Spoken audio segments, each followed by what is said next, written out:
Yo, what's up, everybody? Welcome to another episode of Downtime with Downstar, episode 166. And today we are here with Nick Hogan. Nick, what's up, man? What's up, Frank? Dude, I'm just chilling. I'm out here in Vegas and excited to do this podcast because we were talking about this for 5 years now before the podcast even started, maybe? Yeah, man. It was back when we were doing the Huffy Talk, dude. It's a long time coming, man. Finally, now we've got the technology to set it up. We decided to do it. We got the technology and we got the circumstances right now with everything going on, dude. Exactly. I think it pushed us into using the technology that's been there the whole time. It definitely has, man. And it's made me feel a lot more comfortable about doing podcasts like Skype-wise because before the lockdown, I only did 2 podcasts Skype because there was no chance that I was ever going to run into these guests. But now that it turned that everybody's doing Skype, man, I've been having a field day, dude. I've been potting with everybody that I've wanted to, and glad to be able to sit down here with you today. That's great. Yeah, I've seen some of the ones you've been doing lately, and it seems like ever since doing stuff via Skype or whatever, it's almost opened up your ability to have chats with so many more people. Oh, dude, it definitely has, man. I've been taking it as a blessing. You know, I feel that you have to look at these struggles as blessings, and you got to figure out where to go from there. You know, so before we get any further, can you just give us a quick breakdown of who you are and what you do? Yeah, of course. My name's Nick Hogan. A lot of people know me because my father is a sports entertainer, but I personally am a musician and a traveling DJ for over a decade now, and I just happen to have a little bit of an obsession with JDM cars. So that's my thing. Supras in general or everything? Supras in general, mostly JDM stuff. You know, I used to compete in the drift circuit and stuff like that. So it's pretty much anything JDM. I like drift cars, circuit cars, VIP cars. I like the vans. It's anything JDM. I mean, I like all cars in general, but I'm especially a sucker for Japanese stuff.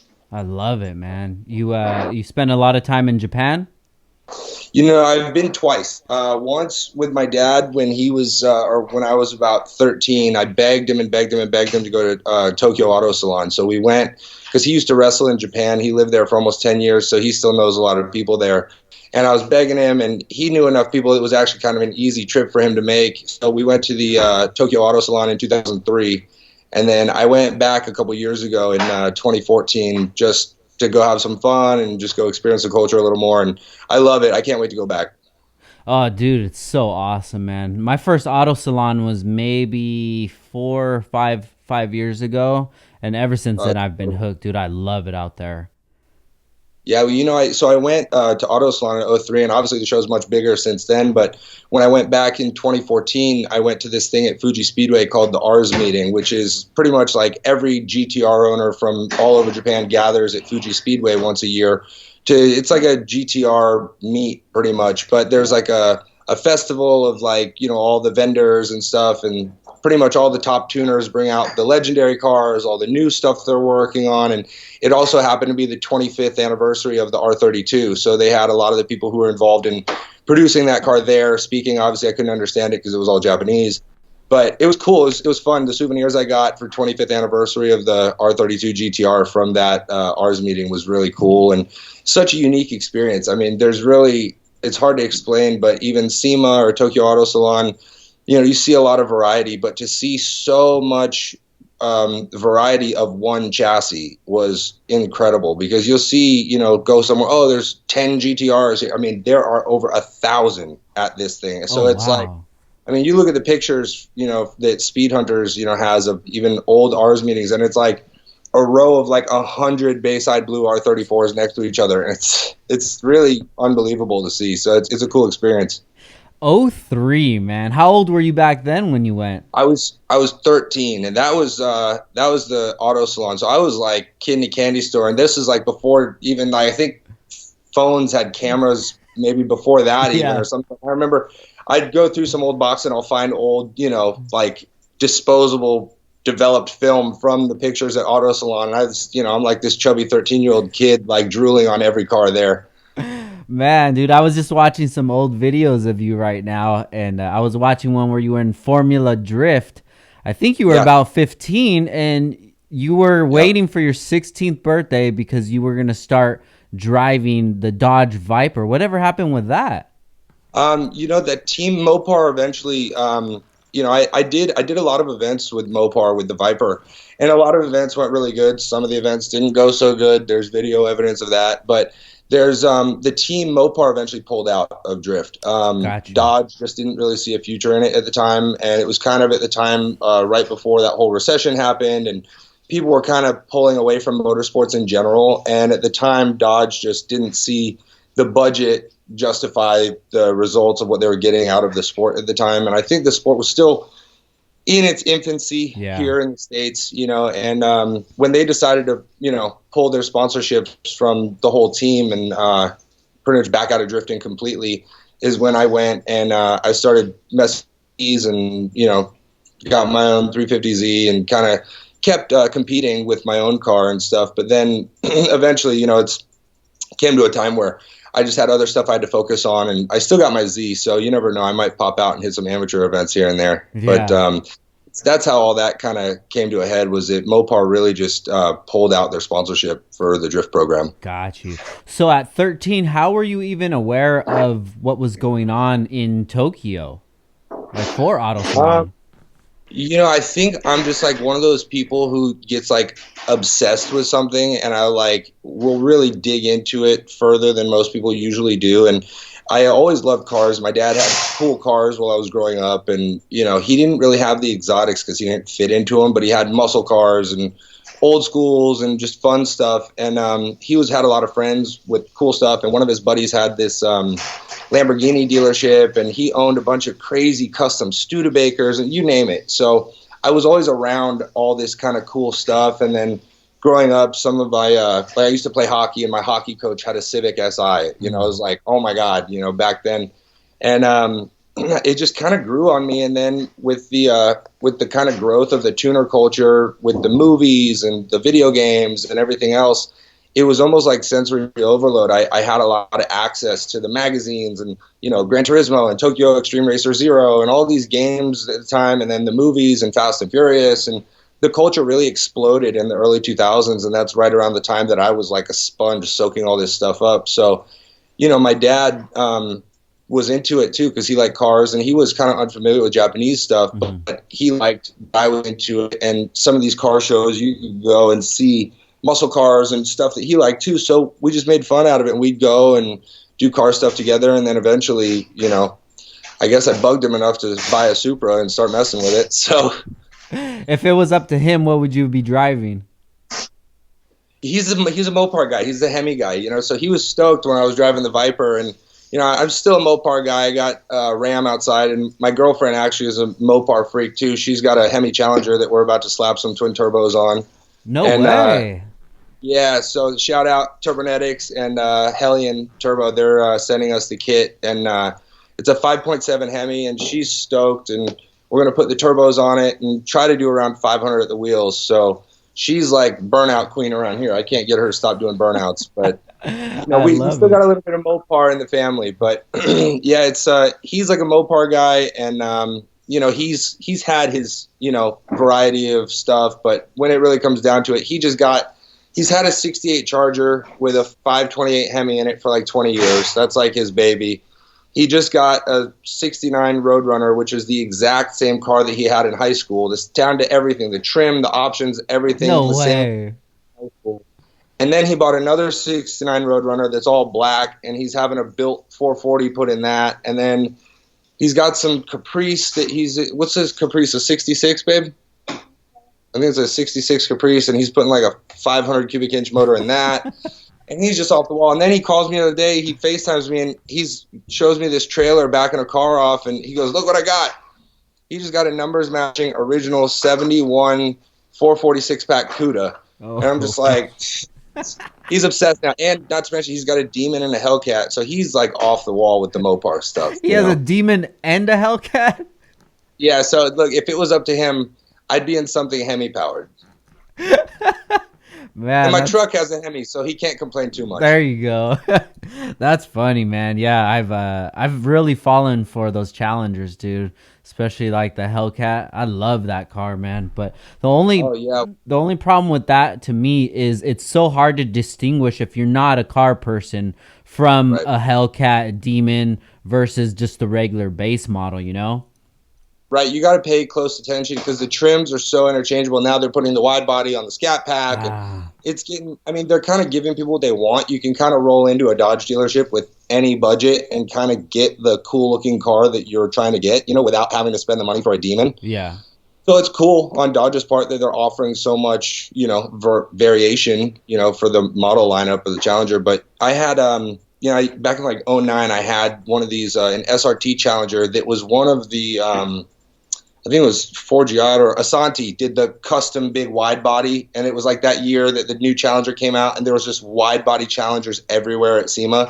So I ended up picking up one of those cars, and I loved it. I really loved the way it drove and everything else. So when I got rid of it, I was a little bummed out that I didn't have my Challenger anymore. And then my girl and I got together, and I didn't know what she drove at first, and then I saw her car, and I was like, "That's yours?" And she's like, "Yeah, fool." So, and she's wild, she's, give her an inch. She just takes it like all the way down the street with a burnout. She's like, she'll tell her, "Babe, light him up real quick." And she'll be down the street still blowing tires off. Like, all right, chill out, man, chill out. I love it, dude. That's so cool, man, that she's into cars. You guys do a lot of car stuff together? Yeah, and the thing is, she's like, so the water pump just died on her car, and she's like, "Let's just do it. Let's just go get the water pump, do it in the driveway." I'm like, we're in Vegas. It's 105 degrees.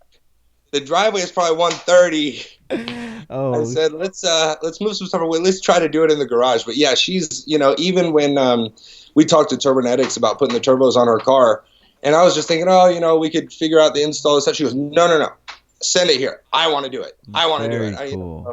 She's way into it. She might be more into it than me. It's crazy. Coincidence. I got the Need for Speed Heat here. I've been playing all morning. Oh, nice. And she's like, let me try it. And she gets on there, and she's better than me at the video game. She wins every single. It's like she's brutal, man. She will have to have her on the show one day, but she's a whole nother story. That's what's up, man. It always looks like you guys are having a good time, dude.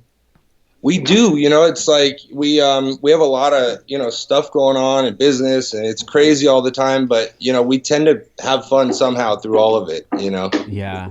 So with the recent shutdown, how's that affected life for you and life in Vegas? Well, it's interesting because Vegas it's crazy. I tell people that, this is probably the first time in history since Vegas was built that this is only locals here. There's no tourists here in town at all. The strip's closed. People aren't really coming here to gamble or go to nightclubs. So, I don't know if you'd come here just to hang out in the desert, but, Yeah. It's pretty, just locals right now. And the thing that sucks is that all the local businesses are closed, so you can't really get out. There's not much to do. And, we tend to spend a lot of time at home anyway, so it's not that bad. But, it's just a bummer because, I feel like there's a lot of people who are going through tough times because of this. And, even me doing music stuff, I had some summer tour stuff lined up that's been postponed or canceled. And, so it hits people in ways that you don't even think about. My girlfriend's mom works for the post office, and, they didn't provide any kind of gloves or masks or anything for them. And, Oh, wow. it's like she's handling everybody's mail. Everybody in the world sends mail. So it's just weird how, it affected everyone. I'm just hoping that, we continue to see the numbers go down and we can get back to some kind of normal soon. Yeah, no, definitely, man. And it's so weird about how everything's going on is the people that it's affecting, It can affect anybody, no matter your status, no matter anything. And yeah. It affected me because now I got so much time to nitpick my cars. Now I'm like sitting here going, all right, now I'm noticing too many things I need to fix. I'm like, I need to get busy again. Yeah, I think that's the trend, man, because we've been nonstop here at Downstar. Everybody's had us busy because they're working on their cars now. Yeah, so I'm home, and before I was thinking, oh, I need to do this, I need to do that, touch it up, and now I'm looking at it going, well, oh, that's really bothering me too. Oh man, well, so I need to get busy again soon. Yeah. So let's talk about your music. So do you go by Jackpot or what? Yeah. So there's basically like two identities or two projects. So I've always done and stuff. public eye, from being associated with my family to whatever to DJing. It just was kind of already created for me just through the connection of my family. So a lot of stuff I did was under the Nick Hogan name and playing shows or putting out music, and that kind of brand is very commercial. It's very, mainstream type of stuff. So with that, it makes the most sense if I make like a house music or a fun song or a dance music record or something, to put that out under a Nick Hogan brand, because it's something that's very like mainstream or commercial. Whereas I also make dubstep music, and dubstep is not really mainstream. It's not really commercial. And a lot of people can't put two and two together if you're trying to associate Nick Hogan with dubstep. So almost 10 years ago, I started a different project called Jackpot, which is just pretty much heavier bass stuff. It's not all dubstep, but it's pretty much not really mainstream. It's much heavier focused electronic music. Got you. And I think so. Now I've just been really, putting stuff out under Jackpot. Hold on one second. Excuse me. Yeah. So the Jackpot stuff, I always focus on both projects. It's hard to leave one to the side. So now I just dropped a few records on the Jackpot SoundCloud. I'll send you a link to that. But I just dropped a few records, kind of unannounced, quiet stuff that may or may not should have came out, but I got tired of staring at it on my computer, so I just uploaded a couple things on there a few days ago. So nice, very cool. I was just listening to a couple songs you did. The Drake, the I'm Upset remix. Yeah, that was a bootleg, and then the Rick Ross one was a licensed remix, so that was an official Rick Ross remix, and it was cool. That's all like heavier dubstep stuff. And what's interesting now is I've had so many different things or elements in my life that kind of tie together between the hobby and the passion and the work for music and cars and all this stuff, that now, a lot of people who are into tuner cars or modifying their cars, they kind of listen to electronic music, or, even in, the Fast and Furious, BT was the DJ at the race wars. You know what I mean? It's like, it's always kind of gone hand in hand, even like the Grid Life events, hell yeah. So now I've always had them separated. I've always focused on music as music and cars as cars, and I've never really tied the two together. But now I'm actually working on a new project to come out under the Nick Hogan brand, which is kind of like upbeat, like driving music, like electronic stuff, but it's all kind of car themed. So you might hear a blow-off valve somewhere in the song, or something like that, or the track starts with a car two-stepping, or even the vocals and some of the lyrics are all kind of car related stuff. And we're working on some video ideas to put some cool stuff together, just some video content with some cool tuner cars to kind of go along with the project. So it's going to be like a 3-track EP of all kind of like car related driving electronic music. So that's next to come out. Very cool, man. I'm looking forward to hearing that. I understand what you mean. You have so many different hobbies, and you want to do this one, but then now you're neglecting this one. You want to do this one, but now this one's not. So it's always so good just to mash it up together, and that's what I'm trying to do with all the stuff that we're doing.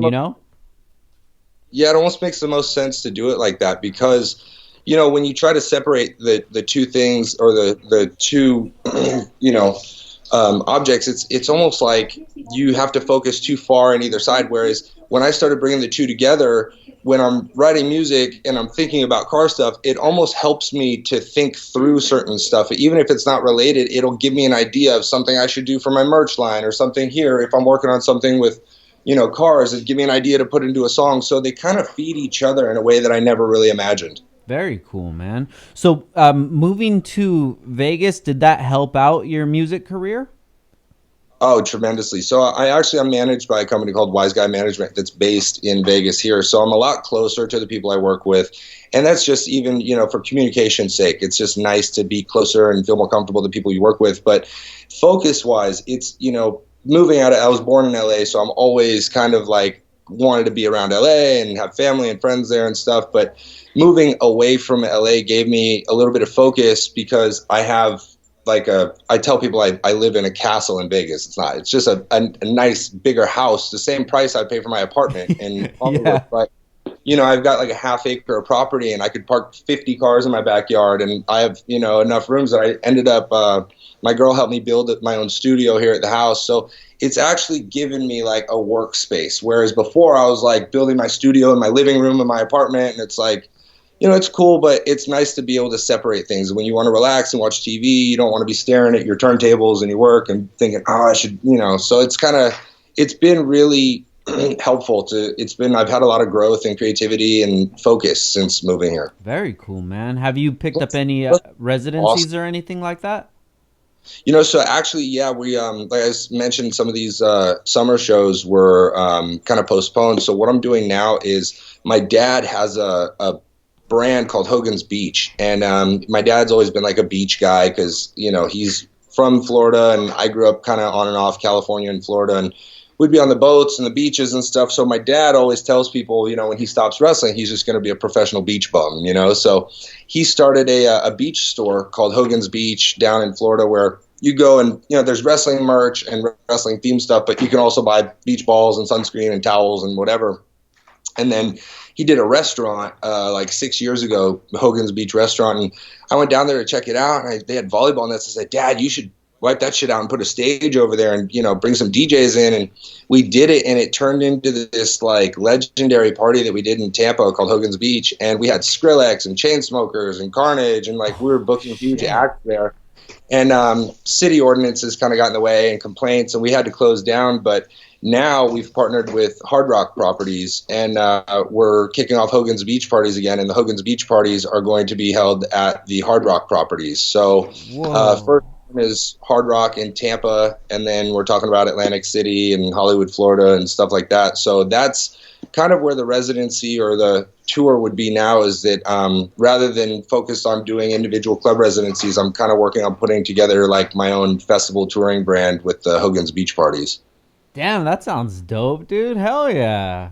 It's crazy, man. It got pretty out of control before, so we're gonna have to keep it handled this time. But yeah, it's pretty awesome, man. Everyone has a good time, and you know what? It's fun because the things are that a lot of people just like to get out, and it's a cool way for people to experience. There's kind of like the wrestling element because my dad will always come along and hang out, and with that, you don't know who's going to show up to hang out with him, whether it's a wrestling buddy or other party. They said Gronk booked a table for it for the one coming up in Tampa, and it's like he brings this just crazy sideshow of just random people that's fun.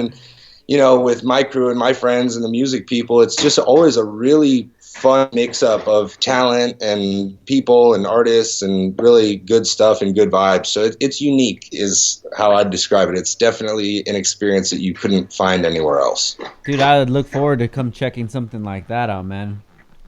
Well, we're going to have you there. I'm working on getting some stuff in SoCal at some other properties, so we'll have to have the Downstar crew out to the party. Hell yeah, dude. Definitely, man. So with your music, where do you get your influence from? What are some of the maybe other DJs or music that you listen to that you feed off of? Yeah, it's weird because it kind of changes. I go through phases of stuff that I like to listen to and whatnot. And in general, everyone in my family is kind of musical. My dad plays bass. My sister, sings and plays piano. My mom plays piano, and I played drums when I was a kid. So it's kind of like always just something in the family. But for me right now, like I've been listening to a lot of kind of like down-tempo, groovy, electronic stuff, or kind of heavier. I always listen to a guy named Gesaffelstein. His stuff is just really, if you haven't heard it, I'm warning you now. It's fun to listen to, but it's pretty cool. It's edgy and heavy stuff. But there's another guy named Pretty Lights, and that's always just a good classic type of thing. It's like vibey, cool stuff you could maybe listen to out by the pool. And there's a rave rap group from South Africa that I really love. My chick and I that's like the main thing I listen to. It's called Die Antwoord or Die Antwoord. Yeah. And, they're like next level. They just put out a new album, and that's a lot of inspiration for even like the visual aspect of creating video content to go with the music. And if you check their stuff out, it's just so artistic and so unique that it's really abstract art mixed with kind of like, kind of experimental like rave rap music. It's like visually it's stimulating. It's like all your senses, like it's a sensory overload watching their shit. So it's cool, but it inspires me to come up with new ideas, or I'll see something they're doing, or I'll hear something that somebody else did, and I'll kind of build off of it or think, wow, I wouldn't have done it like that, but what's my idea behind, and it kind of drives me to just. My chick thinks I'm crazy. I'll be running around the house. She'll be talking to me. Go, wait, I got an idea, and I'll just run off to the studio, and I'll sit there for 10 minutes until I bang it out, and then I'll come back. What were you saying? Sorry, just get that down. Yeah, Downward's dope, man. There's that. What is that? I think "Evil Boy" is the song where they have the video, and then it's that video is nuts, dude. Yeah. my it's that's not really the way I'm talking about. No, that was my introduction into it. My buddy was from South Africa, and he played some of that music. Really? I said, "What in the hell is this?" He's like, "You have to watch the video." I said, "What the hell is this?" Yeah, it's crazy. They what's the other one with the Lady Gaga spoof? What's that one? Fuck, I can't remember. But there's one video. I guess there's one called "Bang on Him" where Ninja just sets himself on fire for the video. Like, he's just standing there on fire. It's just like, all right, cool. They're wild. And what's interesting is he has a matte black WRX, and he's always in a lot of his videos. There's drifting in their videos, and he's doing donuts. And there's one video where this kid's doing donuts around the girl in the group, and he gets out and he does like rodeo drift, like standing on the hood and shit. Like, it's cool, man. They're wild. They're, definitely out of control, out of this world, unique. Hell yeah, very cool, dude. Yeah, about mixing genres and hobbies and things like that. I don't see why there's not more of it, because I know a lot of people are into cars that are into other things, and you'll see it pop up with more social media. Say you'll follow somebody and say, wait, that guy has a fixed up M3 or something like that, and then you go and, oh yeah, I'm a car guy too, Well, I mean, I can't tell you how many times I've ran into Sam Dew at a rave. At a rave or a restaurant? One of the two. Yeah, one of the two. I mean? More times than I can even count. I've been running around somewhere and I see Sam Dew. I'm like, what are you doing here? Yeah. He's like, same thing as you are. Yeah, man. And that's why you mentioned earlier about Grid Life. That's why I love Grid Life and what they're doing, because it's so cool, man. Have you ever been to an event? I haven't been. I know all about it. I've seen a lot of video footage from the events, and it looks incredible. If I had the chance to attend one, I'd go in a heartbeat. Yeah, man, it was really cool. I think it was maybe 2016. They had at Road Atlanta. I went out there and they had Waka Flocka. Oh, it was awesome, man. Yep. And what's crazy is there's been a good amount of it, but it's almost like people fail to mix the two properly, and Grid Life did a really good job, so I'd like to see even more of their events. I'd like to see them really succeed and get bigger and bigger and bigger. And even, Formula Drift does a good job of, bringing a lot of the different cultures together and having the car shows with the music and the DJs and the entertainment side of it, walking around the pits, and they allow it. And it's just like one of those things where I think a lot of car people, sometimes they don't go out to nightclubs. They don't go here because they're just car guys, or they don't feel like they're, in that group of people. But the truth is that a lot of those type of people don't go to car shows and stuff because they don't feel like they know enough about cars. And the truth is that really everybody kind of likes the same stuff, and it makes sense when you blend the two things together. You don't have to be an expert in this or that to go to it or to enjoy it, so you can kind of enjoy both things and just take it for what it is. And I think that's where it comes out the best. Yeah, definitely, man. That's really cool that you're into all that kind of stuff, man, especially, music, cars. How'd you end up at Grid Life? I actually knew the guy Chris, because Chris, he would go out to Import Alliance. So Import Alliance out down south is a big import show. So I would go out there. And it was this one year that it was in Atlanta, I don't know who it was, but they rented out a huge mansion and said, oh, we're just going to have a party here. So everybody that was there for the weekend went to the mansion. So I was there, and then I met Chris, and we're talking, and he's explaining to me, dude, this was probably like at least 6 or 7 years ago. And he says, we're going to have a festival, and there's going to be concerts, and then a show, and then drifting. And I'm just thinking, like, man, that's a lot of stuff to put together. I never seen it before. I would kind of think of it maybe as like Nopi. That's the only thing that was coming to my mind. Nopi's got to be close. No, like Nopi Nationals or something. It was probably the closest you could even get to something like that now. Yeah, when he was explaining it, but still, I even missed that part of it because I didn't get into the community until like 2007. But then when I finally decided that I was going to make it over to Grid Life and check it out, dude, it was awesome, man. It was such a good experience. Well, the thing is, a lot of people that go to track days or track events, they either like to go, out for dinner afterward, or they like to go to the bar and have a couple of beers or something. And it's like a lot of times you'll find everyone just leaving the track, trying to figure out where they're going. Hey, man, let's go hang out and talk, because everyone's busy working on their cars or doing this and that. And the community likes to connect and talk and share ideas and secrets and whatever news and information. And Grid Life really did a good job of, moving the action from the track during the day to the music at night, and kind of keeping everyone safe in one place where it's not a lot of people that are in town for a track event spilling out all over the city trying to figure out where to go and this and that. Yeah. And it's really cool that they've just kind of like condensed it all into one thing. Yeah, no, definitely. I was looking forward to attending again. I went last year in Atlanta again for the last what they were having at Road Atlanta, and I had a great time, man. I was looking forward to going again because in my field of automotive, I'm mostly in the Honda community, so I don't have much experience with drifting besides just being a casual fan. And dude, I love it, man. I love every aspect of it. Yeah, it's cool, man. It's ballet on pavement, that's for sure. Yeah, definitely. So let's kind of switch topics a little bit. I want to get into your early life a little bit. So you say you grew up in LA and in Florida? Yeah, I'd go back and forth because my dad, I was born in LA and my mom's whole family is from LA, but my dad is really from Florida and down south, and his work and the wrestling company was all based East Coast. So we would kind of split the time. I would spend the school year in Florida, and then any time that it wasn't school year, we'd be in California with my mom's family or something. So summers, winters, that, at least a couple months a year, we'd be in California. So I didn't really have the childhood with my friends in California. That was more based in Florida. But I mean, even when I moved back to Los Angeles when I was 18, it was all familiar to me because I'd been there, 3-4 months out of the year my whole life. So I'd spend so much time there growing up that it really was like growing up between the both places. Got you. What area were you in California?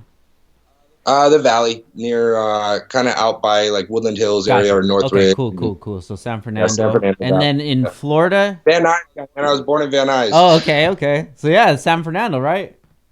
Yep. Sick. And then in Florida, it was Clearwater? Yeah, Clearwater, Tampa, and then later we spent some time in Miami also. Got you. I think one of my favorite bands is from out there, Newfound Glory. I think they're from Clearwater.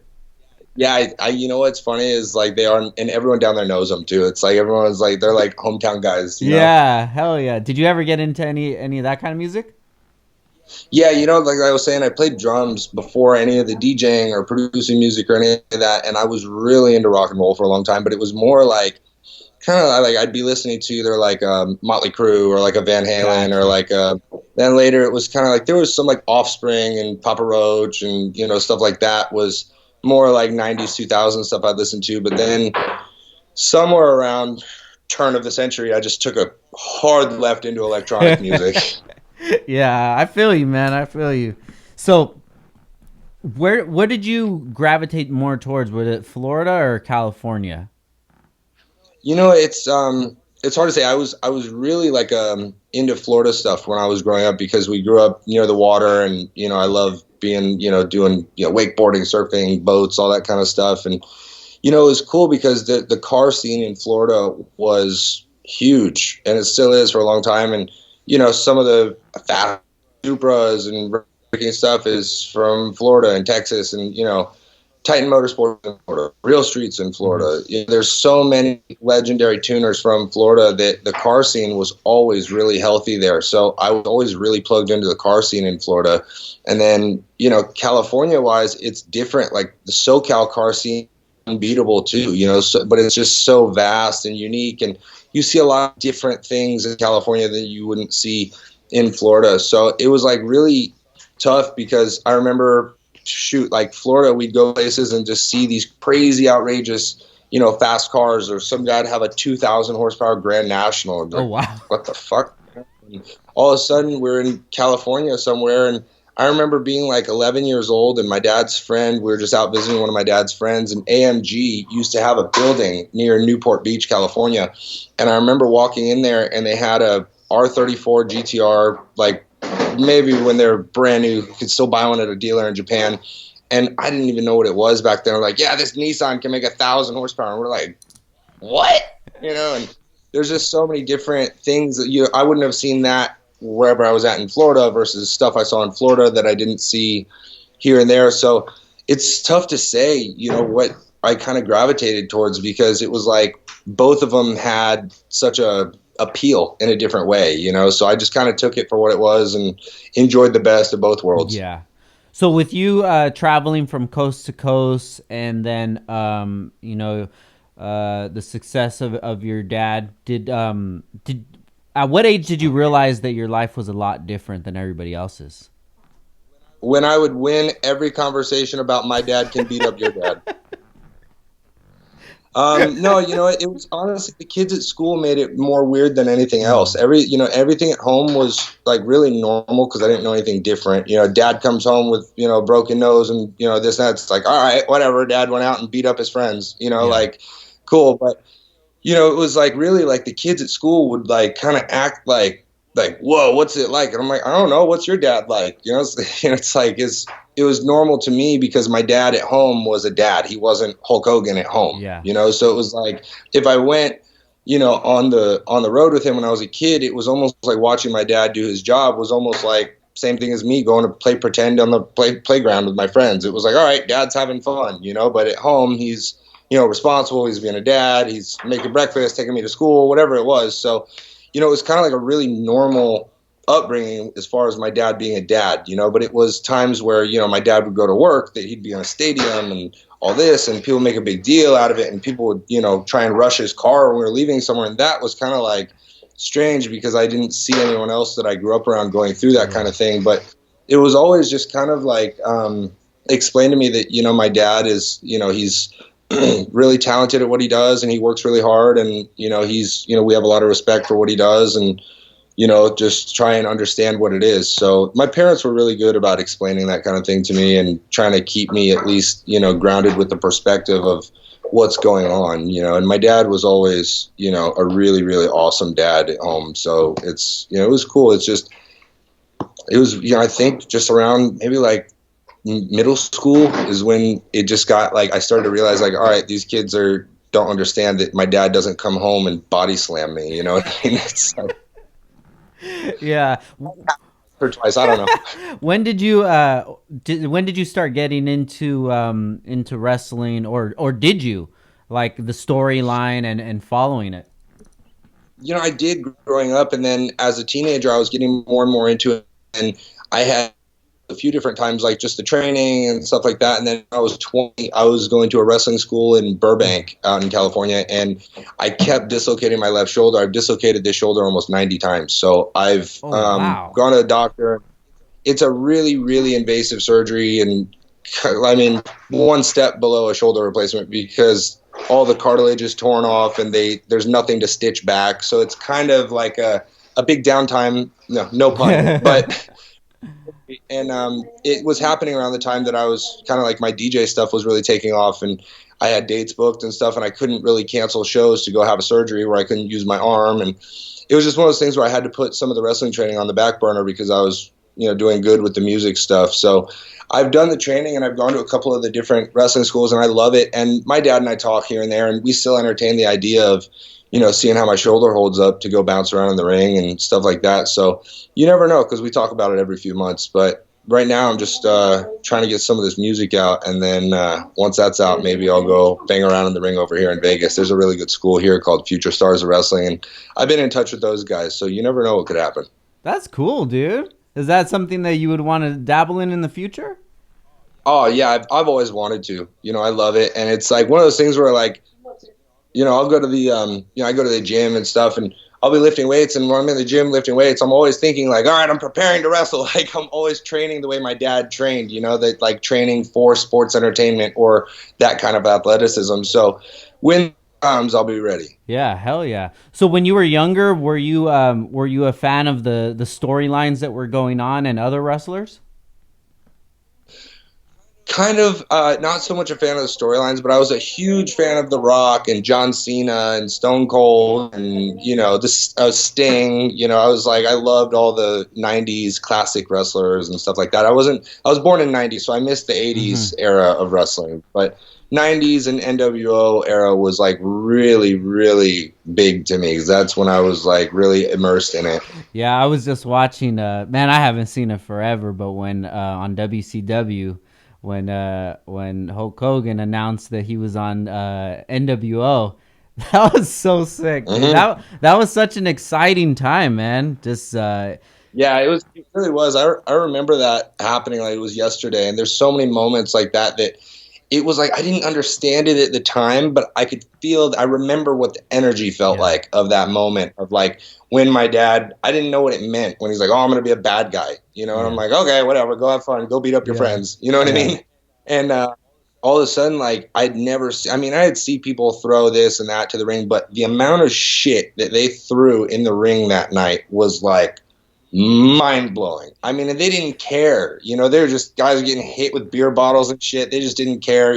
Shooting people birds and this and that. And it was crazy because there hasn't really been a moment that hit so hard in sports entertainment. Like, I mean, only a few other times that something really impacted the entire sport like that.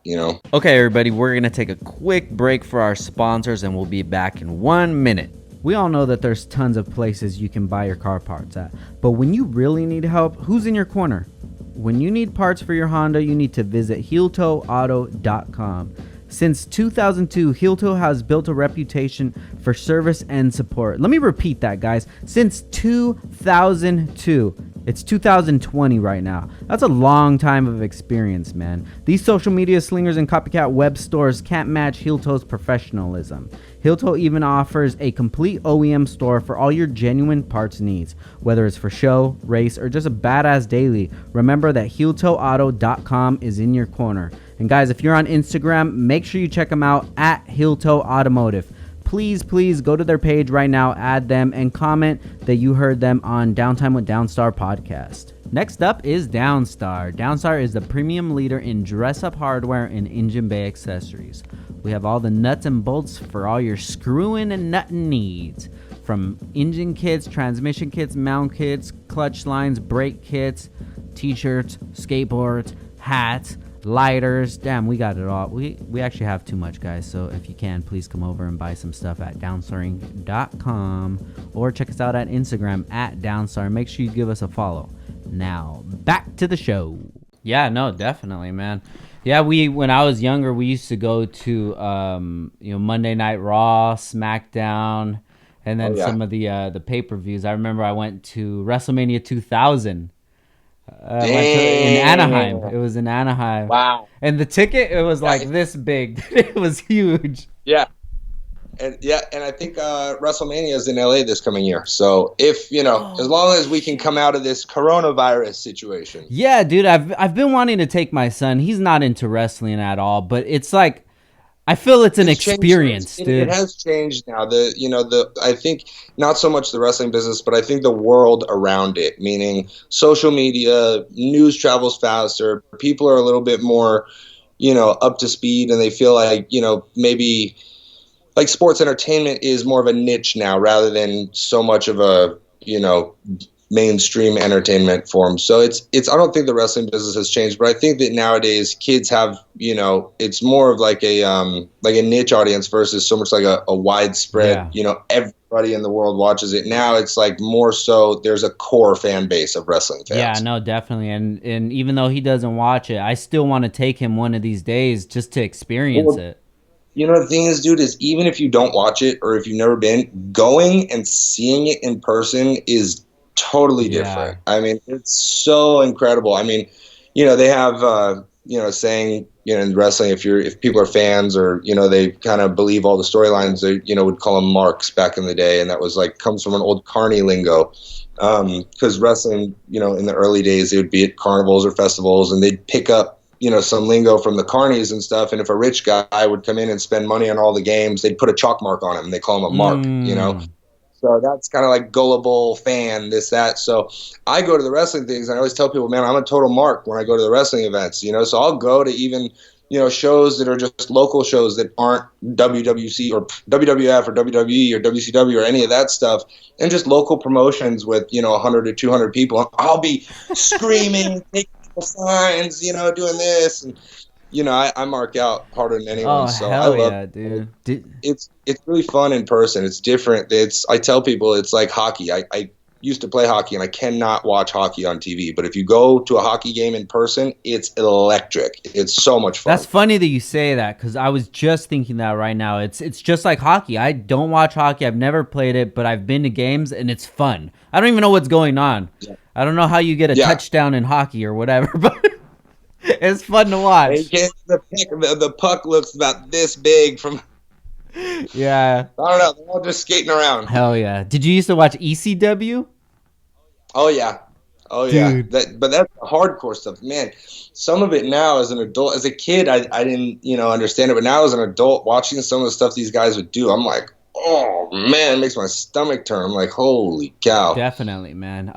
One match that's always stuck out to me. I'll watch it probably every year or so. I'll go to YouTube and just geek out on it. Is Mankind versus Undertaker, Hell in a Cell. Dude, that's the one, bro. That is like definition of like turn your stomach inside out extreme. Like Mankind is just Mick Foley he's not human. He's another breed. Yeah. That guy is like a punching bag, had a baby with another punching bag. That guy is so tough. Definitely, man. I always, whenever I would talk wrestling to people, they would always just say it's fake. And I say, yeah, the storyline might be fake, but watch this. There's no way to fake that. No, you don't get a tooth coming out of your nose and thumbtacks in your back and fake it. It's not makeup. Yeah. But, they say, a lot of the ending is predetermined or the storyline is predetermined. But, the injuries and the athleticism and the intensity and everything on that end is real. The physicality of it is very real. Yeah. I mean, my dad just had his 10th back surgery. So if it was pretend, I guess he didn't get the memo. Golly. So when you would go to these events, would you watch it from the stands, or would you be backstage, or? Both. I would get kind of a pass where I could run back and see my dad, or I could go out to some seats and kind of watch some of the matches or whatever. So I kind of would have both experience. I'd get to, go and hang out. And then when it was time for my dad to work, I'd kind of go to my seats and watch and wait for him to come out. And then after he was done, I'd run back and hang out with him. That's cool, man. So you got to see backstage the guys that were just fighting each other, just hanging out and playing cards or something? Yeah, I mean, sometimes yes, sometimes no. I mean, sometimes, there's a guy who he'd go take a shit in somebody's wrestling bag and some guys would fight over it in the locker room. It's just got, locker room guy pranks and stuff. But there's times where, the guys are, they're all working together, but some guys really don't get along. And, sometimes do not want to see each other, backstage, or sometimes, they do get paired up in matches with two guys who really don't get along, and you really have to watch because, some guys will throw a cheap shot and another guy tries to give him a receipt for it. And it can escalate from there, and guys can really get out there and hurt each other. Did you know, like Bret Hart and Shawn Michaels? I've met them. I mean, I don't know them in a way of like, gotcha. I wouldn't be able to call them up and say hello, but you're not like Uncle Ric Flair. Woo! Yeah. Bret's a nice guy, so is Shawn. Yeah, because that feud kind of seemed a little real behind the scenes. Yeah, I mean, everyone's got disagreements, and, there's been people throughout the years that, my dad's been friends with or guys that my dad doesn't get along with. But, what's cool is all these guys as a kid, not being associated with any of the, business drama. That's just Tess being wild. Sorry, my dog is just another, I don't even know if it's a dog. She's so crazy. But there's guys that even as these guys were all gentlemen, even though if they didn't get along, nobody would outwardly be, rude to me or, mean to a little kid running around or something, So all my experiences with most of the guys in the business has always been, really nice. But half the time I was 10 years old. So, hard to say. But any experience I've got or any memory I've got is all the wrestlers have always been professional and really nice guys. Very cool, man. Yeah, that was a huge part of my life, dude. I remember waiting for the mail to come in just to get that WWF magazine in the mail. That's fine. I remember waiting on my Super Street to come in every month. I know, man. I wish that I would have got into cars a lot sooner, dude. Well, we were just talking about Dennis with Max Boost. Yeah. I had I had the subscription to Import Tuner specifically just for the Max Boost comic. That's crazy, man. Yeah, so funny because that same day that we did the podcast, earlier in the day, I was talking to you about this podcast, and then he ended up bringing you up on the podcast. I'm like, man, this is crazy, dude. This is a small world. Yeah, I got to reach out to him, man. I've been so busy. I haven't had a chance to reach out to him. I got to call him because you know what he did? He gave me the print version of the book of all the Max Boosts, and he gave me one, signed it. And the night that I met up with him, I still had my R35 GTR at the time, and it had this crazy wide body kit on it. And he like sketched it. And when he sent me the book, he drew on the envelope like my GTR in Max Boost. I was like, what the fuck? It was so cool, man. It was like the coolest moment seeing my car like cartoonized by Max Boost. Yeah. It was really cool. I saved it. Dude, hell yeah. Yeah, you got to connect with him. He's a great guy, dude. Yeah, exactly. So, and that also was another one of the things that just led to the whole obsession of cars was, the Max Boost and, all the video games. And there was really now I look back on it, and even the video games and stuff, like there's some content that was put out that's almost like underappreciated. There's some stuff that I wish some of the, print really isn't coming back. I don't think some of the stuff was meant for that time, but I wish that some of that kind of like organic content would still come back in a sense of like Max Boost, or seeing a little bit more of like that JDM stuff in more like mainstream media and things like that. Yeah, it makes it really hard nowadays because everybody's attention span is so small, and to do things like that, it takes a lot of work. And it's very expensive to run a business like that, and especially when people aren't paying for advertising or anything like that because they get free advertising online. Right.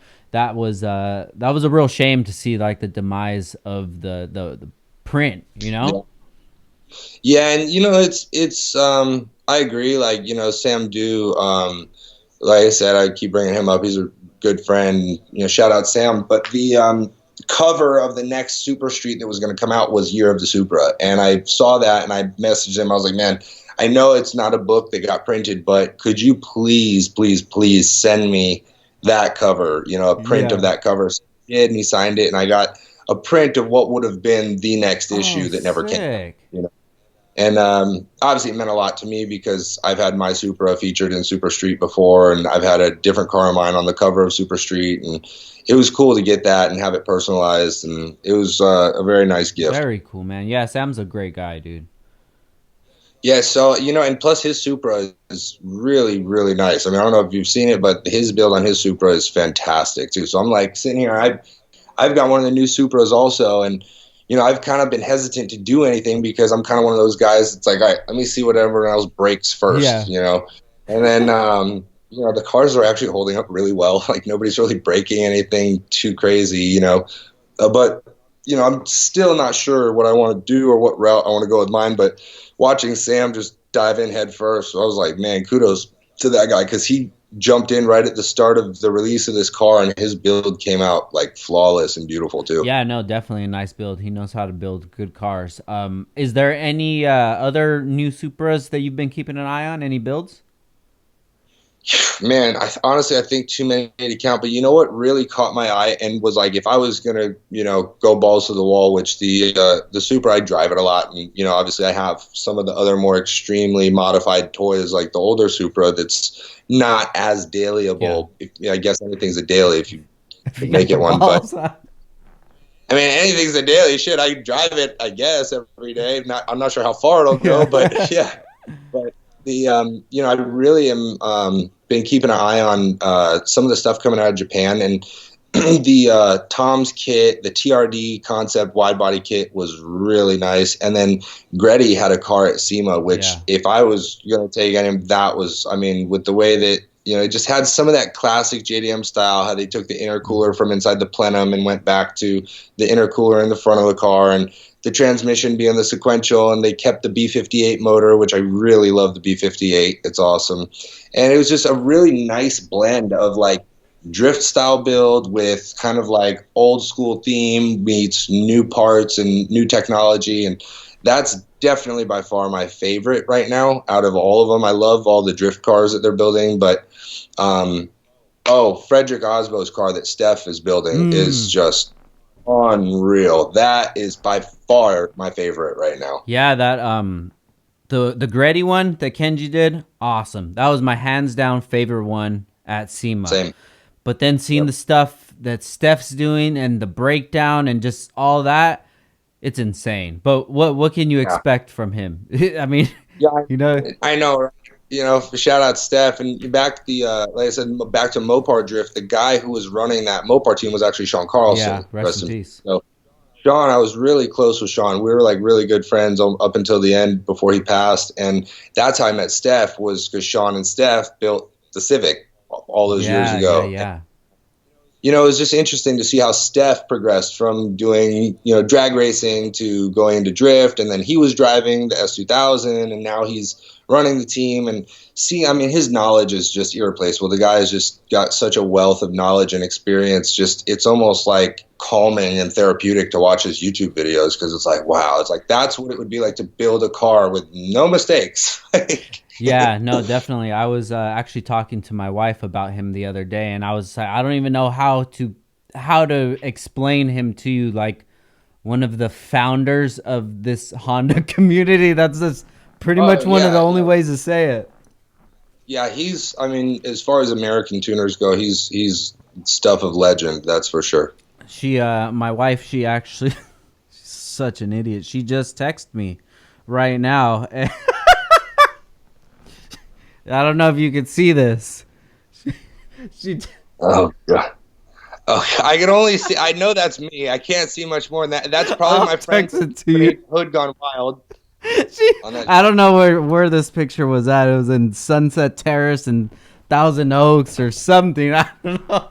Oh, I might have been DJing a place there called Bogies. Yeah, that's where it was at. It was at Bogies. Yeah. Oh man. She's so dumb. She's helping me out at the shop right now. She knew I'd get a kick out of that. That's awesome. Yeah, have you seen the stuff they're saying about the new Z coming out? No.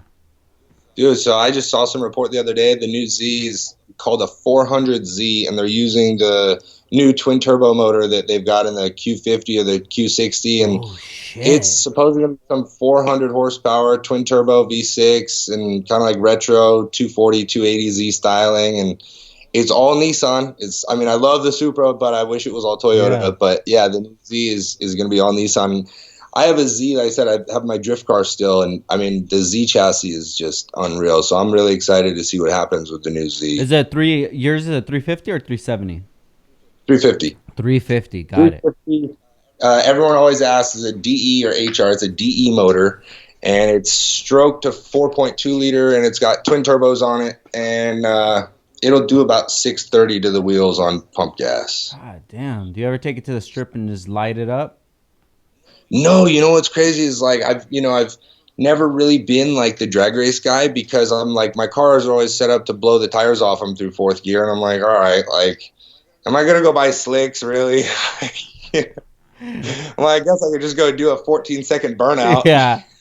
So yeah, but I'll have some fun with the cars here and there, and the thing is, I mentioned the R35. Owned a couple of different GTRs here and there, and that's like the one thing that's really different, or has been really different for me, because my primary experience has always been rear-wheel drive cars. I've always been attracted to rear-wheel drive stuff, and then the GTRs was just kind of like jumping into a whole different ball game, and it really gave me an appreciation for all-wheel drive. And that's something that I could see myself doing or taking to a drag strip, even though they say in Japan drag racing died, or it's only alive here, this or that. But GTRs is just you're not really fighting those traction issues. Yeah. It's like, I guess, when you build a 2,000 horsepower one, you're going to break all four tires loose. But if you're just trying to go run a 10, 11-second quarter mile, there's really not that much prep that you'd have to put into a GTR, because you're getting so much advantage from the all-wheel drive system. So you're not really running a tractor setup, big tire in the rear, skinnies in the front, and stuff like that. So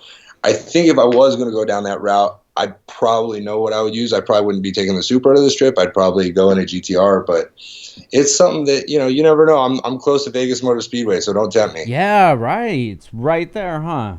Dude. Yeah, it's cool. Hell yeah. The all-wheel drive stuff is awesome, man. It's started to get popular in the Honda community in the last few years, and some of these builds that these guys are doing, it's insane. They're already into the sevens, like no problem.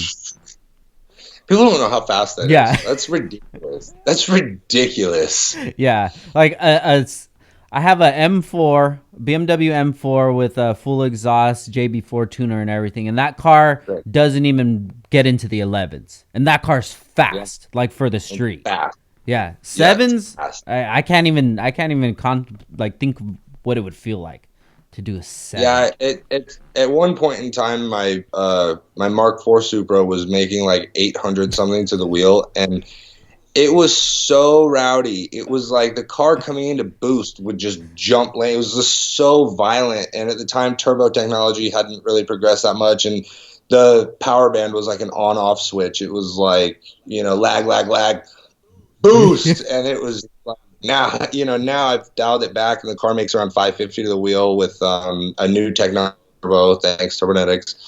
And it's way more fun. The power band's like way more linear, and yeah, it doesn't have that like frightening, terrifying feeling when you're going all out, but at the same time, it's a little bit more fun to be able to put your foot into something and it's predictable that the car is not going to go 7 different directions when it comes into boost, So, I mean, for that kind of power, even the car's really got to be set up right, and it's kind of like for a street car, something that you want to be all around usable and be able to take turns and do this and that. And, there's a balance that you have to have. And I mean, power, sometimes people get too, eluded by this goal or power that they're trying to achieve, and they lose sight of the balance of what their car can actually do. And, a lot of times people will kind of end up with something they're not happy with because they might have lost sight of what the goal was, Yeah, definitely. So with the new Supra that you have, how do you feel about that platform? Dude, it's unbelievable. That's the first thing that came to my mind when you asked me just now. It's unbelievable. And I was obviously drawn in by the look of it at first because it brought back kind of that Supra vibe, the big hips and like kind of the body lines and stuff. It felt like a Supra. There's been a lot of stuff that reminds me of a Supra, or that's kind of got the same body line. But this one was the first time that I really looked at it and my brain accepted it as the new Supra. I was like, holy shit, there it is, And I was hooked on it just by the way it looked. And then after I drove it, I bought one without even driving it. I just grabbed it. I was just so stoked. I just didn't even care. I mean, it could have drove like a piece of crap. I'd have still loved it. But, driving it was almost like the car could have looked like crap and I would have loved it because it drives so good. The car's so balanced and it's so fun to drive and it's so nimble and it feels, a little bit more tossable or a little bit more confident than the older Supras, but it does, it rotates a little bit. If you turn off all the stability and stuff like that, I can see why people are loving it for a drift platform because it does like to slide. I mean, it gets tail happy. So, it's definitely, I have noticed a lot more oversteer than like understeer or front end push with it. So it makes it really fun just to cruise around and stuff. It doesn't feel like you're dragging the front end around. It's like a really well balanced car. I love the way it performs. Yeah. How do you feel about stock? It's fast. Like, I don't care what anyone says. It's fast. 350 or 360 horsepower and a 3,200 pound car is pretty damn quick. I still haven't driven one. I'd love to try one out, but don't get me wrong, it's not frightening, but it's really fun. How do you feel about the motor being a BMW motor? I can't deny, dude, it's a good one. I mean, everyone has complaints about how they did this or how they did that or this technology or that technology, but there's also other reasons why that's a benefit. But, BMW, it's hard to deny. They make really good inline 6 motors. I mean, they do. Yeah. Anyone that tells you they don't hasn't seen the right ones because there's been a history of the N blocks and the B blocks and all that stuff that BMW people are running BMW motors in drift cars, in race cars, and they perform. They do well for an inline 6. And, I would rather have a Supra with an inline 6 turbo than a configuration because there's just, whether the block says this, that, or whatever, it's still the layout is an inline 6 turbocharged engine. And I like the feeling of that. And this one, it's good, dude. Guys are making 600-700 horsepower on these stock motors, and it's like, I don't want any more than that now. You know, I mean, I've had the 800 horsepower street car, and it's not fun. So for me, you know, people ask, what's your power goal? I said, honestly, I'm probably not even going to do a turbo. I'm probably just going to tune it for around 450 or 500 horsepower. And, you know, my green Supra is now 550 at the wheel, and that's really fast. So it's like, I mean, it's more than you need to cruise around and, you know, have fun or go to a track day. And, you know, unless you're really trying to set records or, you know, move your way through some kind of motorsport, there's really no need to push it further than that just to have a good time in a weekend car. So the motor's great. You know, Toyota does not make an inline six anymore. So, you know, the tooling and fabrication and R&D to even come up with a new inline six, just one car, wasn't there. Yeah. So, I mean, I think it went to whatever was the next best available option. And if it weren't for that, there probably wouldn't have been the partnership with BMW. But I think that it was non-negotiable to have an inline six turbo drivetrain, because that's just one of the characteristics of a Supra, that the 2JZ was such an attachment or such a legendary thing that came out of the Supra that I think they wouldn't have had as much support from former or older Supra owners like myself if it came with a V8 or this or that. And it'd be cool, but it's like, yeah, a V8 twin turbo would have a lot more potential, but it wouldn't scratch that itch for me where I'm looking at it and I'm going, yeah, it's Supra. Gotcha. You know what I mean? It's just, all right, cool. You know, it's just, you know, V8 twin turbo or this or that. And I really enjoy it. You know, I think it was the right choice. And a lot of people argue, but you know, although a lot of the people that don't believe in it or whatever, they kind of aren't, you know, even people who support the car. So it's kind of like the guys who support the car are the ones who feel that that was the right motor for it. Yeah, no, definitely. I saw a lot of stuff popping up when that car first came out about the motor, and it really didn't even register to me much. It's not like BMWs are shit motors. Like it's a great motor for sure. I mean, thing is, they're expensive right now. The parts for those motors are expensive. It's relatively new. It hasn't been around for 25, 30 years like the JZ motors and stuff, and there's not as many of them just laying around in, you know, engine importer yards and stuff like that. But if the time ever does come where a B58 is widely available, don't be surprised if you start seeing people B58 swap stuff, because on a stock motor, you can go make 600 something horsepower, you know, with minimal effort and minimal modification. So if that motor ever does come to a price point where it's affordable for people who are making or building project cars or something like that, I wouldn't be surprised to see that being a common swap, like how the JZ has become. Yeah, definitely. So tell me about your GTR. So I sold the R35. I've still got an older GTR now, and RB26 powered car, and it's stock, and I love it. You know, they're really cool cars, and what's interesting about that is a lot of people, you know, because I'm known also as for Supras or my Supra that I've had forever, and you know, a lot of people, when they see that I will mess with GTR stuff, is kind of like, hey, how do you feel about it? What do you think? And it's like, realistically, they're more similar than they're not. Really, the all-wheel drive just kind of gives it a different confidence with the turn in or going into corners or being able to accelerate out of corners differently with the all-wheel drive.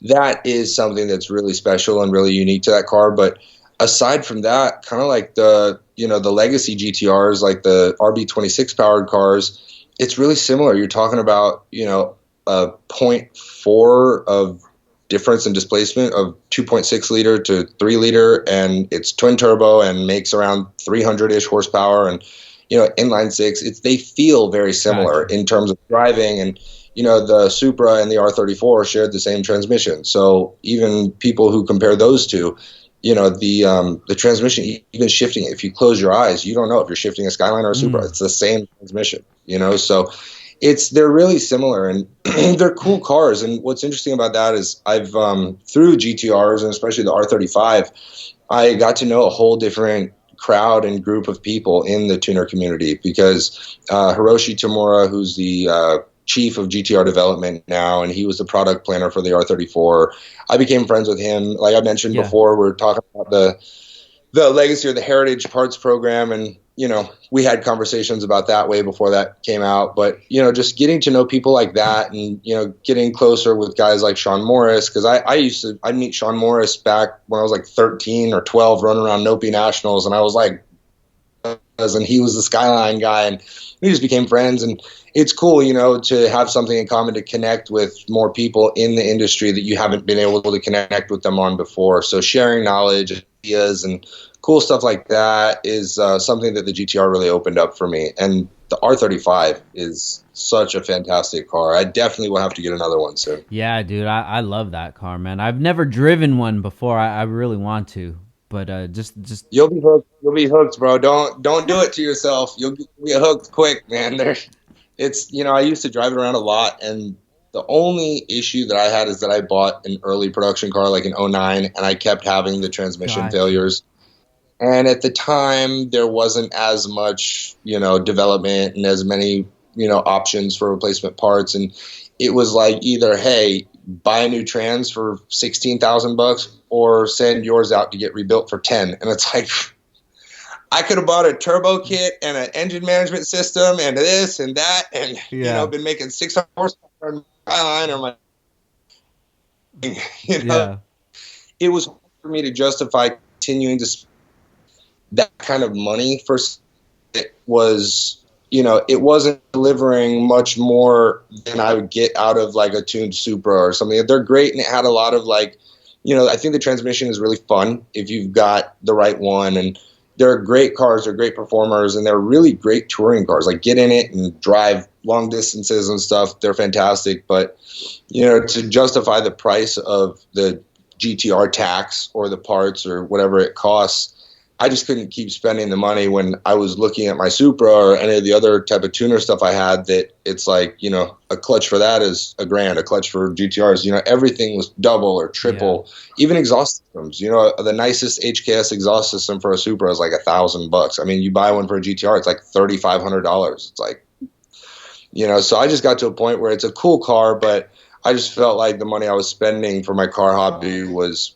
better spent on 90s JDM. Yeah, no, I feel you. You never got into Hondas? You know what, dude? I've never owned a Honda, but the thing is that it's always been around me, and I've always had this dream of, before like the whole death cart thing and all those like carts came out, I always had this dream of like building an NA Honda with like less than 200 horsepower and just stripping it like a go-kart, and like not doing like the death cart looking thing, but like just fully stripped and just for fun, because a buddy of mine had one and it was just, they're so fast. Now my neighbor here in Vegas has like 6 or 7 Civics outside his house, and one of them has this turbo this big sitting in the front bumper, and the car runs like 8s or something. Yeah, I mean, I think it's Crucial Creations Crew. I don't know if you ever heard of them or whatever, but they're like Honda guys out here in Vegas. And these guys, I mean, they've come over to help me with my stuff. You know, they're just really smart, wise, cool guys. And every time I go over there, I'm looking at his hatchbacks and stuff. And I'm like, oh, I need one of these. And like, he had a Integra GSR there the other day. It was just a shell without a motor. And he's like, $500. I'm like, don't do this to me, bro. I'm like, I need something like this now. He's like, yo, I'll just throw the engine in it for you. I'm like, stop. You know? They're fun, man. They go together like Legos, bro. Those cars are awesome. You know, I worked on a couple. I did pulled a motor and dropped a motor on a I don't know, Type R of some kind. I'm not the Honda expert, but it was a Type R. It was easy. It was like, I've been, you know, pulling 2Js and RB26s my whole life, and like my buddy and I did it, and he's like, there it is. It was like Legos. I was like, wait, it's done? He's like, yeah, just tighten that bolt. I was like, this is cool. Yeah, and Evos and WRXs too. I've never had one of those, and I drove an Evo, and it was one of the most fun things I've ever driven. It's very much like driving a GTR, but the Evo is even more like a go-kart than a GTR. Is crazy. The Evos are so fun to drive. Yeah, no, definitely. I kind of fell in love with the Evos on, I think it was like Too Fast, Too Furious. Oh yeah. Yeah. The Evo 7. Yeah. It was dope, man. But that was cool. Yeah, that was before they even brought them over here. That was awesome. Yeah. I never had one. I've just pretty much just got Hondas, dude, and just stuck with that, like as far as modding wise. Right, but that's what's so cool about it, is that like I've kind of jumped around, I've done this chassis or that chassis or whatever else, but like sticking with the Honda thing, that's your brand. And especially with Downstar, I mean, that's like, you are so rooted in that Honda community that it's like you have a support system that you don't find with any other brand. I mean, GTR's got a lot of passionate fans. Supras is really like a cult following too, but the Honda fan base and the Honda group and the Honda guys are like something I've never ever seen before. Like these, like I know like groups of guys in New York that do Honda stuff and guys in Florida that do Honda stuff, and it's like these guys are like concrete, bro, die hard, Honda forever. Yeah. So it's cool to see, and even a friend of mine with a big turbo Supra, he's got like a little hatch that he runs around in, and he's like, it's my favorite car to drive. He's like, this car will run 9 seconds. And I'm like looking at it, and he's like, I'm like, what? He's like, I'm like, man, there's too many people telling me to get into it, telling me to, pull the trigger on a Honda. So one day it's gonna. I'm gonna be another one. Get a Honda. Yeah. More peer pressure. Yeah, for sure, dude. So, getting off cars a little bit. Tell me about your new merch line that you're coming out with. Oh, cool. The plug. There you go. Boom. So I have, a kind of a throwback to my dad's Hulkamania stuff. I wanted to create kind of a project that him and I could work on together now. So I created this concept called Mania Garage, which is like a nod to his former brand. And right now we've done one drop of merch, which is all Supra related stuff, which was, ripping the Supreme logo and just putting Supras on it and, stuff like that. Just fun stuff that, people that are car guys would think is cool that, I'd rather wear something that says Supras than Supreme. Yeah. So why not? And, we have some other ideas. We're going to do some Skyline related stuff, and we're going to do some stuff with my dad, kind of like a Hollywood's Hot Rods type thing with, some Hemi themed stuff. And there's some merch on the site with got, my Supra on the shirt or a hoodie with it on the back, or just all kind of car related stuff. And it's been really cool because I've had a lot of opportunities in the past to talk with people about kind of making my own parts or doing this and that. I've had ideas, but never really known what I want to do or had a home for it. But now, even creating the merch line kind of gives me that web presence and that home to start with something like that. Whereas if I did a collab with, for example, Downstar, we did a hardware collab or something like that, it gives me a place to put it or to present it as mine. So I've been talking to a couple of people about some carbon fiber parts and doing some development for, nothing groundbreaking, nothing really, I'm not trying to reinvent the wheel or, create the new this or that, but just something that, there is a void in the marketplace, something that kind of scratches that itch for, people who, are looking for something. There's a lot of stuff for my Supra that I wish I could get in carbon fiber, and I don't know where to get it. I've never seen it. I've never, so just little things that I feel personally are missing from the community or things that people would appreciate is kind of what my next step is and working on. And just getting the merch out there is just something that even if you can't afford, to buy a carbon fiber front lip, or you can't do this or that, but you still like it and you want to support, there's stuff on the site that, you can have or wear or, support and be a part of that, group of Mania Garage, or support that, whatever it is, if you like those cars or if you're into it or whatever. It's just kind of like a unique way to, express yourself through, car merch. Got you. Do you want to have more of a presence in the car community? Yeah, I mean, the thing is, it's like I do, because it's always been in my life since I was a kid, and then when I started doing music stuff, I got so immersed in music and, doing stuff like that and DJing that I was always just doing cars in my spare time, or like, I finally got time to go out to the garage and do this and that. And it's always been something that, like, I have so many friends like yourself or people that I know in the car community that I feel like there's so much more I could do or so much more I could be involved. Yeah, and sometimes I'll go, host car shows and stuff. And it's just so fun for me to get to do stuff like that. It's different than music. It's different than DJing. And it's like really fun because there's so much history there for me and so many people that I run into at car shows or drift events that I haven't seen in years. And I would like to have a little bit more presence in the car community. And, obviously just, looking for my own space there and just kind of somewhere for, me to do my own thing and connect with people that I like and people I'd like to work with and stuff like that. Do you feel like it's hard for you to make your own kind of name and legacy? Yes and no. I mean, I think in general, like if I was going to be a wrestler, yes. If I was, going to wrestle, it's one of those things where, it's kind of like, am I going to blaze a new trail or am I going to go try and recreate my dad body slamming the Giant or this or that? Whereas cars, it's always kind of been my own thing. And, my dad loves cars as a hobby, but as far as my involvement with drifting and, everything else, and getting involved with car meets and car shows and stuff like that. And even music, it's, I don't know if it's so much about creating my own legacy or my own this or that, but it's just, I've always kind of, been on this path to be my own person or do my own thing. And even if I wasn't trying to, go and set myself apart from my dad or create my own brand or something like that, it's just, even if that never happened, I'm still going to go mess with my cars because I like it. Yeah. I still am going to, DJ tunes in my studio because I like it. So I just kind of do the stuff I like and whatever gravitate towards me. And if it works out, it works out. If people like it and they recognize me for it, cool. If not, I still am having fun. So yeah, no, definitely, man. That's I feel that that's the best thing to have is like a hobby, a hobby and a passion, because a lot of people don't even have that, So if you have a hobby and you have a passion and you have somewhere that you can put your energy towards, just do it. And whatever pops out on the other end, I mean, who knows, but it could turn into something huge. Yeah, and it's kind of like I notice a lot of the people who don't have a hobby or don't have a passion are the people who kind of hate on the people who do have one.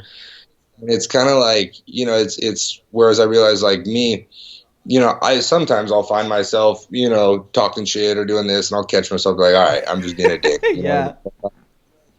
For the most part, it's hard for me to look at somebody doing good and hate on it or something because I'm so passionate about my own stuff that I'm doing. And I'm so excited about my own stuff that it's hard for me to even care about what anyone else is doing, or what everyone else is focusing on, or unless it influences me or I'm sitting there and I'm entertained by it, it's just different. I guess I feel like it's the Cars serves its purpose for me, and so does the music. Whereas the Cars, I always tell people, Cars is like really, really easy for me. For some reason, I get it. It clicks. I'm somewhat mechanically inclined, and it's just, I can, I know that I'm so obsessed with it that it just comes really easy. I don't have to try and, think of what this is or that or who did that. It's like I have this like encyclopedia of car information in my head for no reason. Yeah. Whereas music stuff was more of a learning curve. I was passionate about it. And it was not so much of a hobby. It was more of a passion where I was like eager to learn, and I was intrigued by it. And it was almost like something that didn't come as naturally to me or something that didn't come as easy to me. So it was much more effort to learn and to become good at whatever it was I was doing in music. Whereas Cars was almost like, I'm so obsessed with it already. It's like, shoot, I just could stay doing that all day without any effort, so it's cool to have both, to have like when I'm burnt out on music and, all the effort that takes, I go in the garage and that's comes so easy that it's just effortless. I can sit there and, work on my car or do this or that, or, look online for some parts or, something like that. Or if I'm feeling uninspired or I'm kind of, feeling lazy, or I'm like, all right, I've been turning wrenches all day or I'm doing this or that. Like, let me go get inspired. I'll just hop in the studio and, turn on the fan and turn the lights down and start making some cool beats. And they kind of work together in that sense where they kind of complement each other. When I'm tired of this, this kind of saves it, or I bounce between the two really well now. Very cool, dude. So as far as music goes, do you find yourself just gravitating more towards, like dubstep and that type of music, or do you listen to hip hop, rap as well, or? In general, it's primarily electronic stuff, and like electronic is such a wide genre. Technically, a lot of hip hop is electronic because they're not live instruments being played, so a lot of it is through a beat machine or some kind of electronic drum machine or something. So a lot of, say, EDM, that's dance music, and dance music has been around since before electronic music. So there's kind of like this description, which I'm not like a genre snob, but like I'm kind of like, I like to just say electronic in general because, it's like I like hip hop, and sometimes I'll sit there and I'll just make hip hop beats and shoot them out to different people who I think would like it or want to work on it or something. And then sometimes it's fucking dubstep or, other times it's like, hey, I just want to make like a loungy beat to chill by at the pool or something. And it kind of goes all over. So it is primarily electronic though. I like, my girl loves country music. I can appreciate it, but it's not something that I would just put on by myself to listen to, Yeah. So it is definitely electronic driven. I think everything I'm doing in music right now. Got you. I was listening to one of the tracks that you had, and it was a Dead Prez sample. Oh, Yep. Yes. So say with a song like that, I've never got into music as far as making music. Yeah. Are you able to get the Dead Prez song and break it down all the way to each sample, each instrument, each vocal, and then pull apart what you want and don't, or how does that work? It depends. So each song like that, you'd separate it into what they call stems of, like, you have the drums or you have the guitars and you have the vocals. And a lot of times if you do like an official remix for someone, they will send you those parts, and they have to do that. You can't just take a song and break it down from just one file. They have to send you individual files of each stem that you can work with and go from there. Whereas, like, I think Dead Prez was a bootleg, so it wasn't official. So I just took the song and just chopped into it and started doing my own thing to it from there.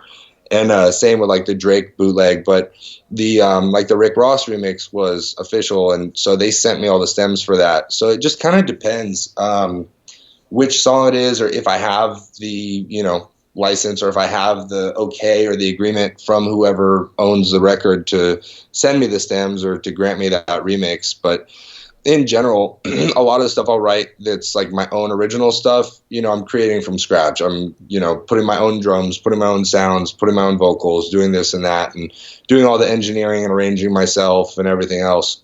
So it just kind of depends what I'm working on. A lot of times, like I said, my original stuff is all from scratch. Some of the bootleg remixes I'll just chop into, and sometimes you can find the parts online. Like there's some acapellas or just vocals online that are floating around that maybe someone's engineer leaked or somebody found a hard drive that had the shit on it or whatever. But each one is kind of unique. Just depends on what you're working on. So if you have, are you familiar with Photoshop? Okay, yeah. So on Photoshop, you have all the layers. Would that be like the stems of the song?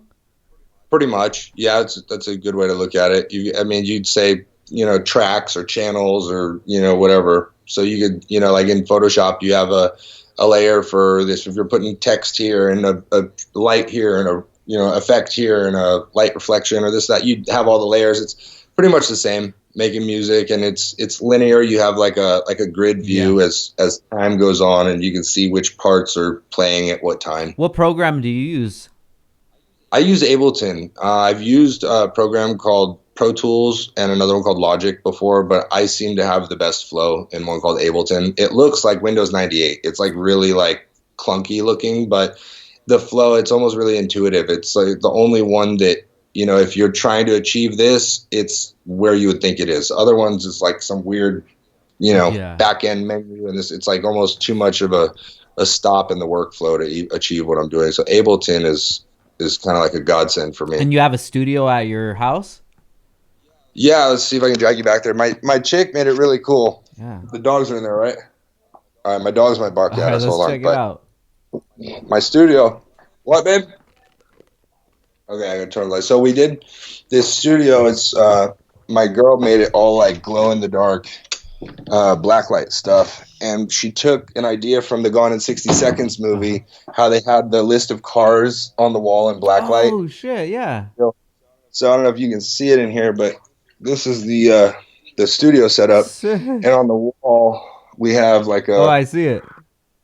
Yeah, it's hard to see on the camera, but, it's cool in here. It's real, like, vibey and black lights and all kinds of stuff. So what are the lists on the wall? The list is stuff with it we want to get. Oh, nice. So let's go down the list. We got, let's see, we got them all. You can see them now a little better. We got 95 MR2, 95 RX7, 71 Hemi Cuda, 70 Roadrunner, 94 Bronco, 94 Diablo. Nice. What was that? 90 300ZX, an 89 Supra Mark III, a 90 Testarossa, and an 87 Grand National. Hell yeah. No Civic. Boy, I got to put a Civic on 92 the wall now. Civic. Put a 92 Civic. Dude, that's sick. Now, I remember back in the day, maybe like last year or so, weren't you doing a podcast? Yeah, so I was working over at Dash Radio in Hollywood, and I was handling their electronic music department and programming their overseeing all the channels on their electronic music station, or all their electronic music channels. And then programming one of the heavier electronic channels myself called Electro City. And I was doing my own radio show there and pretty much having guests every week. And as Dash grew and I got busy, I really felt the need to come here to Vegas. And I still contribute over there and submit stuff. And I still have a couple of the shows that I had put on air. What, man? Oh, yeah. But I still have some of the stuff that I submitted there is still playing on air. And a lot of the stuff that I did there is still going on their channels. But I just had a meeting with them. I told them, hey, guys, I can't come into the studios and, get in the computer and run the channels and stuff anymore. I'm going to be going to Vegas, and I'll try to help the most I can remotely. But I'm not in the studio there every day doing the podcast anymore. But it was fun, and it's still there, and it's I get still fired up. I have all the podcast stuff here, and my girl's gonna be doing her own podcast stuff too. I'll jump in there. I always tell her I'm not gonna clog up her podcast, but I'll jump on. Oh, she's gonna start a pod? The thing is, because she's had so many offers to do it, because she's really well known for her work in adult entertainment industry. Yeah. So a lot of people want her to do some kind of like a podcast about like adult stuff or this or that. And the thing is that, yeah, that's cool, but that's kind of what's expected, where it's like she's got so many other interests and so many other things that she does and so many other business ventures that she's working on that she kind of doesn't want to limit herself to only talking about that stuff. So we've been conceptualizing a lot of different ideas for what it's going to be. And I think we got a pretty cool lock on it. And it's just going to be like really just her in general, everything that's just she's got going on and stuff that her friends are doing and all kinds of stuff. So very cool. We're working on it. Yeah, no, definitely. I encourage anybody to start a podcast, man. I love podcasting, and it's a way to get your voice out there, especially if you're somebody that people will put you in a box, like for myself, people thought of me as just a Honda guy and a guy that would just do nuts and bolts, so they expected the podcast to be just about that. But no, this is about everything that I'm interested in. I want to talk to people that I'm interested in, and if they're into cars, cool, but if they're not, then cool too, Yeah, it's cool. Your podcast has such a variety of guests, and it's even the guests that you have on are I mean, like, there's people that you have on that like never even realized that I wanted to hear from, but I saw it, I'm like, wow, I've got to hear that. Yeah. It's exciting, the trail you're blazing as far as the community we're in with your podcast. Hey, thank you, man. I appreciate it. Are you a fan of podcasts? Yeah, the problem, I just have so much shit going on all the time. Unless I play it on through the whole house on every speaker, I don't sit still or sit somewhere alone to listen to more than like 10 minutes of something. So it's like, if I do, I have to like listen to it in chunks, but I do like it. It's just hard for me to find the time to sit down and, for like an hour to just listen to the stuff I want to listen to. By that time, shoot, my dogs are going crazy or something else I got to work on in the studio, or who knows, I feel you, man. Dude, so before we get out of here, I got to get some feedback from you, man. You've been through a lot of stuff in your life. You've grown up in the public eye. Always have TMZ asking you questions, and you always just have very positive mentality to you. What advice would you give to people to, overcome the negativity, people saying things about you, and just to be able to come out on the other end in a positive light? Hey, come on. Yeah, hold on, let me walk outside. My dogs are going crazy. No worries. I'm not gonna be able to hear. Yeah, I heard your question though.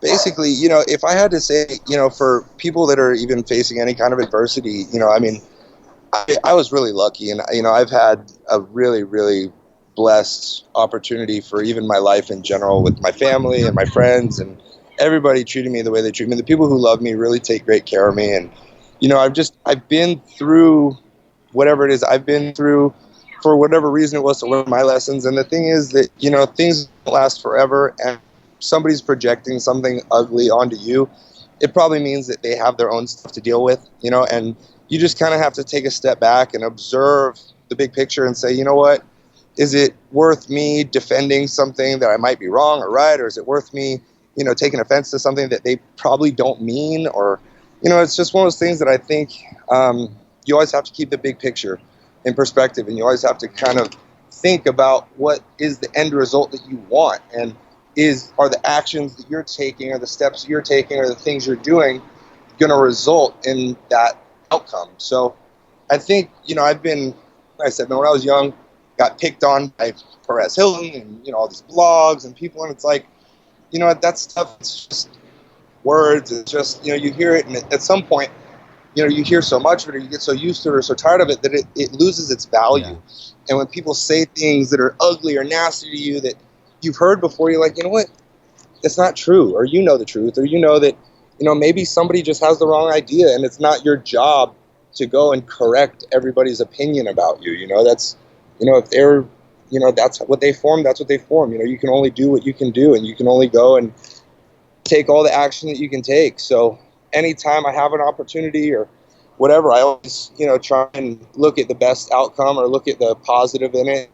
I don't really get anything out of being negative or seeing the glass half empty. It just leads me to more half empty stuff. So I try to look at everything positive because, there might not be anything else during the day that's as good as that. So you got to take what you can get. Dude, I love it, man. That's some great advice. I know a lot of younger people listen to this podcast, and with social media being a big part of their life, that it wasn't as big of a part of our life when we were growing up, makes things a lot harder to deal with negativity. And maybe when some bad stuff would happen to them and it gets out online, and it happens all the time, and these poor people, they just don't know how to handle it because you're just getting attacked so much. And that's definitely a great way to look at it, man. Yeah, I think that's probably the best period on the end of the sentence is that, you only have control over what you do and what you say. You don't have control over anyone else's actions or voice. And, you can only, if you choose to go and make bad choices or do something, then you can't blame other people for, spreading the news about something you did. I mean, you chose to do it, or that was your choice. And even if you knew better or didn't know better, maybe you learned from it. And maybe it's something that you had to learn or whatever, but it's too hard to figure out why this or why that happens. You just have to kind of go about every day and put the best foot forward that you can. I love it, man. So before we get out of here, what can we expect from you with the next of 2020? Well, I don't even know 2020. Let's say 2021, because 2020 is kind of a wrap. Yeah, I was going to say, well, if I get out of my house before, just more music. I'm actually going to be doing more car stuff. Got a lot of cool stuff. I want to have some fun with my Supra and, maybe do some stuff to the new one. And my girl's got her twin turbo Challenger build coming up, and the car stuff, there'll be plenty of car stuff. And we got a new camera. We're going to make an effort to put more content out with the cars, and the music is just, it's going good. So those new tracks I told you about that are kind of car themed, those should be coming out in the next couple months, probably over the summer. And then, yeah, that's it. So just more music and cars, and I'm really going to make an effort to put more of the content of it out there, because I think my downfall is that I'm so busy doing all this and that I forget to get the content or take the videos or make the, stuff that for people to check it out and see it. So. Awesome, man. Well, we definitely like to see more of it. I want to see more of this, the brand as well, too, Mania Garage. I think that would be really, really cool mixture of everything. Yeah, we got a new drop coming up that we're going to put out this summer, some Skyline themed stuff and more car stuff, things with my dad and all that. So I'll keep you posted. I'll send you a box over there. Hell yeah. And let me know when the concert series opens up at your Pops' restaurant, too. I'm down to go check that out. Oh, yeah, Hogan's Beach. You'll be on the list first. Dope, man. So before we get out of here, Nick, where can everybody find you at? Cool. Instagram is at Nick Hogan. There is Nick Hogan for real with a 4. Most importantly, .com/jackpotxxx, JAK. So that's SoundCloud, right? Link. Yeah, SoundCloud. And I've got the Spotify Jackpot, and I've got a Nick Hogan Spotify. So I'm everywhere, Facebook, this and that, but primarily Instagram and SoundCloud. Okay, let me write that down again. SoundCloud, because it kind of cut down. SoundCloud.com/what? JAK. JAK. PO. Okay, cool. POXXX. Yeah, Jackpot XXX. XXX. Perfect. I'll have the link below. You guys check it out. Make sure you check out the Instagram for Mania Garage as well, right? Yeah, at Mania Garage is an underscore between all the letters. Okay, perfect, dude. So I'll give you the links so you can pop them up on there. Awesome. Nick, thank you for your time, man. I really appreciate it, brother. Dude, Frank, thank you for having me on, man. Long time coming. It was a blast. Thank you. And big shout out to our sponsor, Heel Toe Automotive. Make sure you guys check them out, heeltoeauto.com. Been around the Honda community since 2002, supplying you guys with all the parts that you need. Make sure you check them out. And thank you guys for watching Downtime with Downstar, episode 166. And we out. Peace.